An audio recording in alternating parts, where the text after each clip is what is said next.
स्वागत है आप सभी का नालंदा यूनिवर्स 77 पर। कैसे हैं आप सब। आज हम बात करने वाले हैं भाग 2 मॉडर्न हिस्ट्री, आधुनिक भारत का इतिहास से संबंधित सभी इंपॉर्टेंट एमसीक्यू, सभी इंपॉर्टेंट क्वेश्चन। दोस्तों, जैसा कि मैंने पहले भी बता चुका हूं कि यह वीडियो हर एक एग्जाम के लिए इंपॉर्टेंट है। जहां पर भी मॉडर्न हिस्ट्री, आधुनिक भारत से संबंधित सवाल पूछे जाते हैं, उन सभी एग्जामों के लिए यह वीडियो बहुत ही ज़्यादा इंपॉर्टेंट है। चाहे वह फिर यूपीएससी हो, पीसीएस हो, या फिर उत्तर प्रदेश का कोई भी एग्जाम जैसे कि यूपीएसआई, यूपी पैट, कांस्टेबल, जहां पर भी मॉडर्न हिस्ट्री, आधुनिक भारत से संबंधित सवाल पूछे जाते हैं, उन सभी के लिए यह वीडियो बहुत इंपॉर्टेंट है। तो इस वीडियो को लास्ट तक देखिए, अपने दोस्तों के साथ शेयर करिए, चैनल को सब्सक्राइब करिए, वीडियो को लाइक करिए। तो चलिए शुरू करते हैं। यहाँ पे पूछा गया है सवाल नंबर 1 में कि प्लासी के युद्ध में केवल कुछ सरदारों ने सिराजुद्दौला का साथ दिया। वे सरदार निम्न में से कौन थे? बहुत ही अच्छा सवाल। यहाँ पर आपके सामने 4 ऑप्शन दिए गए, मतलब 4 पॉइंट। पहला है मोहनलाल, दूसरा है रायदुर्लभ, तीसरा है राजवल्लभ, चौथा है मीर मदान और पांचवा है आदिम खां। तो आइए जानते हैं कि क्या सही उत्तर होगा। तो प्रश्न नंबर 1 का सही उत्तर होगा ऑप्शन नंबर सी, यानी कि 1 और 4। मोहनलाल और मीर मदानी थे जिन्होंने प्लासी के युद्ध में कुछ सरदार, मतलब मोहनलाल और मीर मदान ने सिराजुद्दौला का साथ दिया था। बाकी और सब ने साथ नहीं दिया था, जैसे कि रायदुर्लभ, राजवल्लभ और आदिम खान ने साथ नहीं दिया था। तो सिराजुद्दौला का साथ किस किसने दिया था? मीर मदान और मोहनलाल ने। अब बात करेंगे प्रश्न नंबर 2 के बारे में। काल कोठरी यानी कि ब्लैक होल की घटना, जिसमें 146 में से 123 लोगों की जान गई थी, 23 लोगों की एक कोठरी में बंद कर दिए जाने के कारण वो लोग मर गए थे। ठीक है, इस चीज़ को आपको ध्यान देना। मैं किसकी बात कर रहा हूँ? काल कोठरी यानी कि ब्लैक होल। तो वहाँ पे क्या किया गया था कि एक रूम के अंदर 146 लोगों को बंद कर दिया गया था। उसमें से 123 लोगों का डेथ हो गया था, जान चली गई थी। तो इसमें यह पूछा गया है कि ये जो घटना थी वो कहाँ पर हुई थी। ठीक है, तो इसका सही उत्तर होगा नंबर 2 का डी, कलकत्ता में। अब बात करेंगे प्रश्न नंबर 3 के बारे में कि प्लासी के युद्ध के बाद भारत के लिए शाश्वत दुख की काली रात का आरंभ या किस बंगला कवि का कथन है। ठीक है, तो प्रश्न नंबर 3 का सही उत्तर होगा ऑप्शन नंबर ए, नवीन चंद्र सेन ने कहा था। ठीक है, कि प्लासी के युद्ध के बाद भारत के शाश्वत दुख की काली रात का आरंभ, जैसे कि मैंने आपको पहले भी बता चुका हूँ कि 1757 में जो प्लासी का युद्ध हुआ था, वहाँ से अंग्रेजों का एक रास्ता खुल गया था इंडिया में रूल करने का सही तरीके से। और जब बक्सर का युद्ध हुआ था 1764 में, तो उस समय पूरी तरीके से उनका रास्ता खुल गया था। ठीक है, अब बात करेंगे प्रश्न नंबर 4 के बारे में। किस इतिहासकार ने 1765 से 1772 तक कंपनी के राज को, द्वैत शासन की काल को डाकुओं का राज की संज्ञा दी? बहुत ही इंपॉर्टेंट सवाल है, ध्यान दीजिएगा। तो प्रश्न नंबर 4 का सही उत्तर होगा ऑप्शन नंबर बी, के एम पडिक्कर। ठीक है, अब बात करेंगे प्रश्न नंबर 5 के बारे में। सुरक्षा प्रकोष्ठ नीति, रिंग फेंस पॉलिसी संबंधित है, ये किससे संबंधित है? तो प्रश्न नंबर 5 का सही उत्तर होगा ऑप्शन नंबर ए, वारी हेस्टिंग्स से। प्रश्न नंबर 6 के बारे में बात करते हैं। इलाहाबाद की संधि जो कि 1765 में हुई थी। तो देखिए यहाँ पर एक सवाल में आपको 2 सवाल देखने को मिल सकते हैं। सबसे पहले कि इलाहाबाद की संधि कब हुई थी? 1765 में। ठीक है, अब आइए आगे देखते हैं। इलाहाबाद की संधि जो कि 1765 में हुई थी के बाद रॉबर्ट क्लाइव ने मुर्शिदाबाद का उपदीवान किससे बनाया था? अब इसको जानना है। प्रश्न नंबर 6 का सही उत्तर होगा ऑप्शन नंबर ए, मोहम्मद रजा खां। अब बात करेंगे प्रश्न नंबर 7 के बारे में। निम्नलिखित में से किस भारतीय को रॉबर्ट क्लाइव ने बिहार का नायब दीवान नियुक्त किया था? तो प्रश्न नंबर 7 का सही उत्तर होगा ऑप्शन नंबर, एक मिनट, ऑप्शन नंबर डी। ठीक है, राजा सिताब राय। अब बात करेंगे प्रश्न नंबर 8 के बारे में। रणजीत सिंह ने सुप्रसिद्ध कोहिनूर हीरा प्राप्त किया था।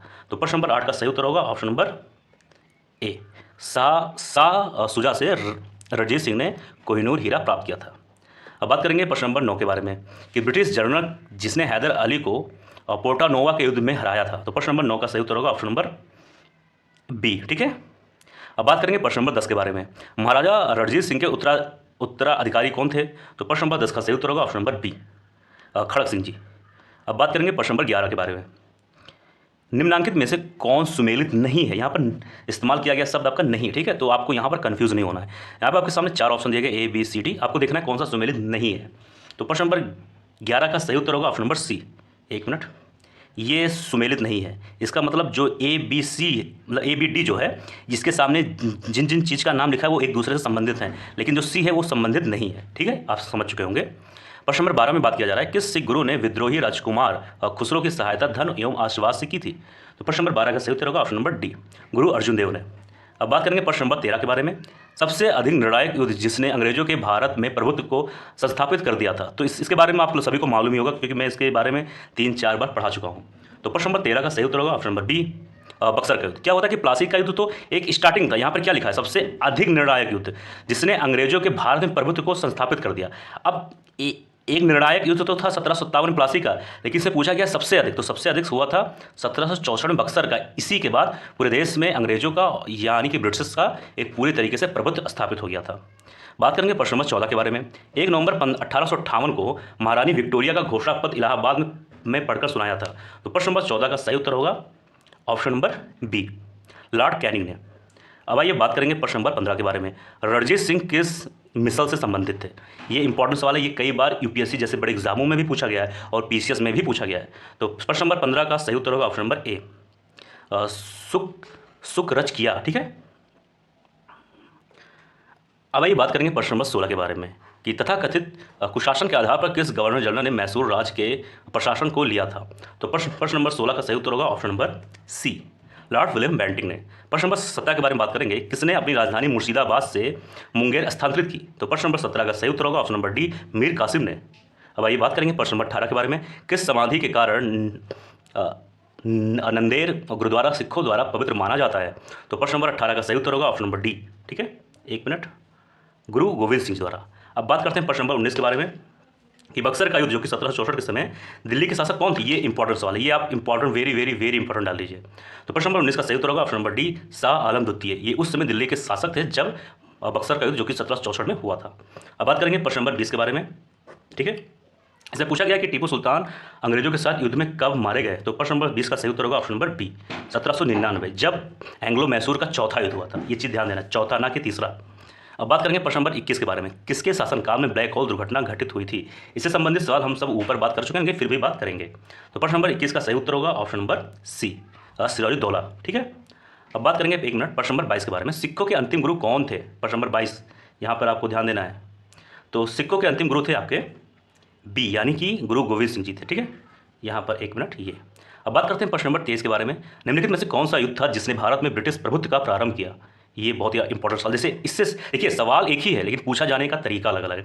अब हम लोग प्लासी और बक्सर युद्ध के बारे में 3-4 सवाल देख चुके हैं, लेकिन सवाल पूछे जाने का सिर्फ तरीका ही अलग है। तो प्रश्न नंबर 23 का सही उत्तर होगा ऑप्शन नंबर ए, प्लासी का युद्ध। ठीक है, अब बात करेंगे प्रश्न नंबर 24 के बारे में। एक मिनट, कि डिंडीगुल नाम है, तो भाई डिंडीगुल क्या है, किसका नाम है? तो प्रश्न नंबर 24 का सही उत्तर होगा ऑप्शन नंबर बी, ये तमिलनाडु में एक नगर है जिसका नाम है डिंडीगुल। अब बात करेंगे प्रश्न नंबर 25 के बारे में, बंगाल के किस गवर्नर के समय में सरकारी खजाना मुर्शिदाबाद से कलकत्ता स्थानांतरित किया गया? प्रश्न नंबर 25 का सही उत्तर होगा ऑप्शन नंबर डी। ठीक है, वारेन हेस्टिंग। अब बात करेंगे प्रश्न नंबर 26 के बारे में, किस अधिनियम के तहत, एक मिनट, के तहत वारेन हेस्टिंग बंगाल के प्रथम गवर्नर जनरल बनाए गए? तो प्रश्न नंबर 26 का सही उत्तर होगा ऑप्शन नंबर ए, 1773 का रेगुलेटिंग एक्ट। देखिए ऐसे सवालों को आपको विशेष कर ध्यान देना है। ठीक है, तो ऐसे ही सवाल अक्सर पूछे जाते हैं इस तरीके से। बात करेंगे प्रश्न नंबर 27 के बारे में, किसके समय में कलकत्ता में प्रथम न्यायालय की स्थापना की गई?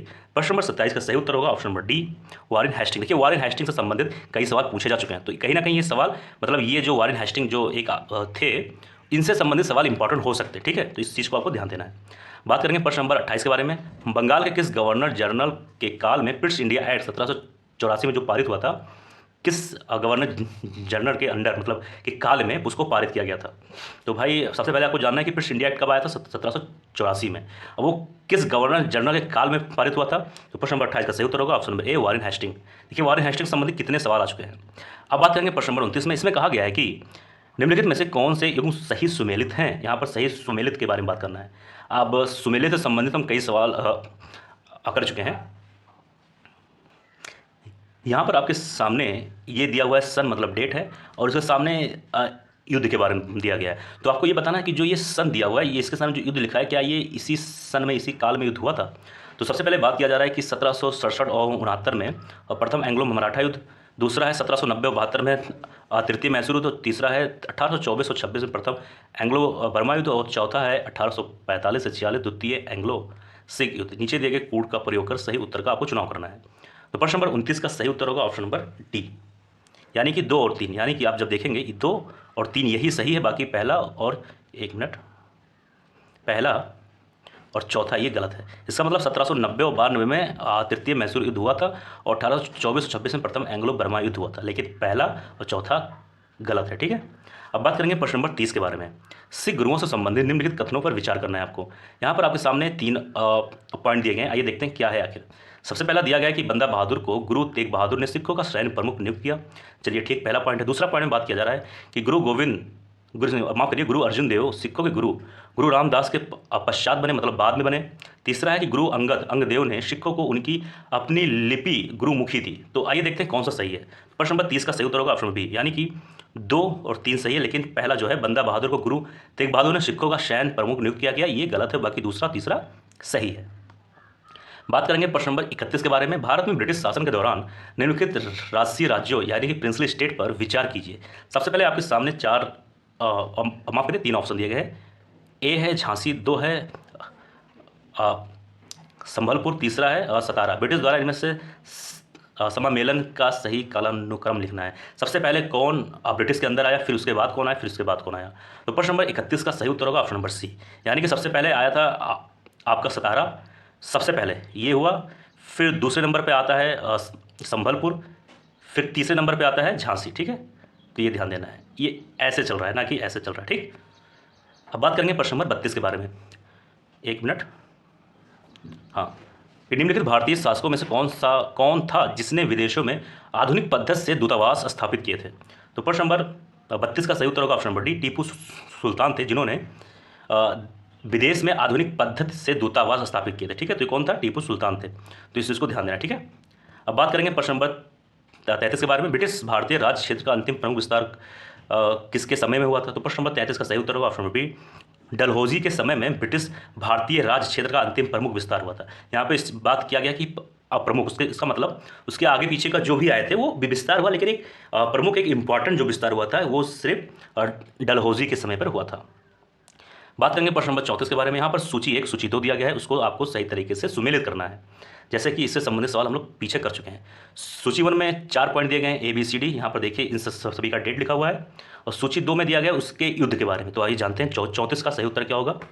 34 का सही उत्तर होगा ऑप्शन नंबर सी, यानी कि ए का संबंध 3 से, यानी कि 1775 में प्रथम एंग्लो मराठा युद्ध होता है, ये देखिए। ठीक है, और 1 मिनट रुक जाइए पहले, हाँ, और बी का संबंध है 4 से, यानी 1 मिनट रुकिए, बी कहाँ गया आपका, ये 1780 जो है इसका किससे संबंध है, 4 से, यानी कि ये 1780 में हुआ था द्वितीय एंग्लो मैसूर युद्ध। ठीक है, अब आइए सी का संबंध 1 से है, तो सी कहाँ गया, 1824 का संबंध है 1 से, यानी कि ये प्रथम एंग्लो बर्मा युद्ध। अब बचा डी का 2, तो डी का 1838 है, तो डी का 2 यानी कि ये हो जाएगा प्रथम एंग्लो अफगान युद्ध। ठीक है,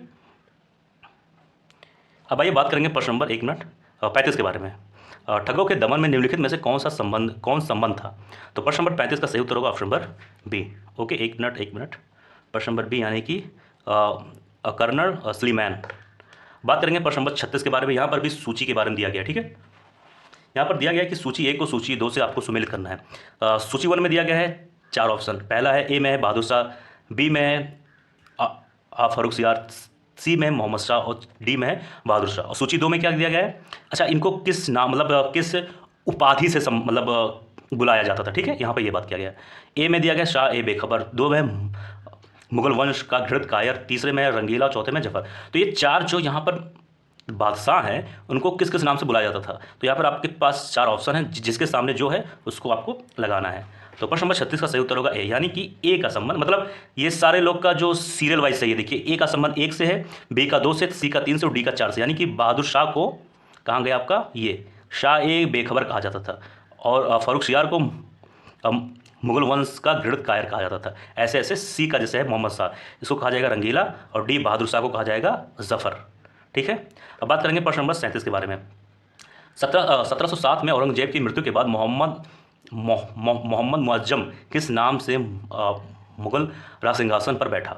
तो प्रश्न नंबर 37 का सही उत्तर होगा option number B, Bahadur Shah first.